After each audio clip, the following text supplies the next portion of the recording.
শহরের সবচেয়ে ধনী বৃদ্ধ নিজের নাত বউয়ের ভালোবাসা আর সততা যাচাই করার জন্য নিজের পরিচয় লুকিয়ে একদিন নিজ কোম্পানিতে চলে এলেন। ঠিক তখনই লিফটে ভিড় ছিল অনেক, আর কোম্পানির এক অহংকারী ম্যানেজার মেয়েটি নিজের পদমর্যাদার জোর দেখিয়ে বৃদ্ধটিকে ধাক্কা দিয়ে বাইরে ফেলে দিল। ভাগ্য ভালো, তখনই ইন্টারভিউ দিতে আসা এক মেয়েটি দ্রুত তাকে ধরে ফেলল। মেয়েটি সাহস করে ম্যানেজারকে বলল, আপনাকে দুঃখ প্রকাশ করা উচিত। অন্যরা হেসে উঠল, দেখে মনে হচ্ছে এ নতুন এসেছে, না হলে আমাদের ম্যানেজারকে চিনত না। ম্যানেজার আরো রেগে গিয়ে বলল, একে আমি শিক্ষা দেব। কিন্তু সে জানতো না যাকে সে ধাক্কা দিয়েছে সে কোনো সাধারণ লোক নয়। বৃদ্ধ মেয়েটির নাম জানতে চাইলেন। ঠিক তখনই তার নাতি এসে বলল, দাদু, আপনার শরীর তো এখনো পুরো সুস্থ হয়নি, আপনি হঠাৎ এখানে কেন এলেন? বৃদ্ধ রেগে গিয়ে বললেন, 1 বছর হয়ে গেল, এখনো আমার নাত বউয়ের সঙ্গে দেখা করাওনি। তুমি কি বিয়ে করনি? আমি তো তোমাকে কাগজপত্রও দিয়েছিলাম। এখন আমি আমার নাত বউকে না দেখে মরবো না। নাতি বলল, ঠিক আছে দাদু, কিন্তু আগে আপনি প্রতিশ্রুতি দিন শরীরের যত্ন নেবেন, তারপর আমি আপনাকে নাত বউয়ের সঙ্গে দেখা করাবো। কিন্তু আসল সত্যি হলো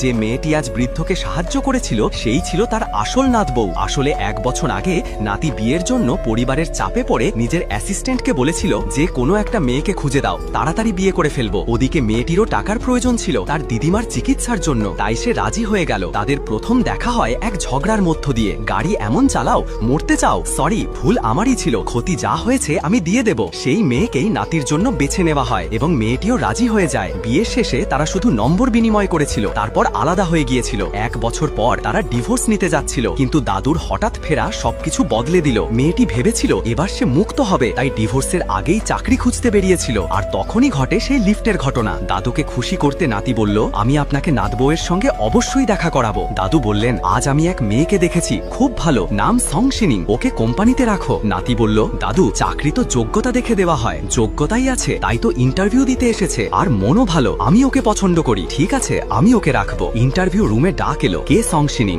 মেয়েটি বলল, আমি। কি কাকতালীয় ব্যাপার, এখন তো আমার বিপদ।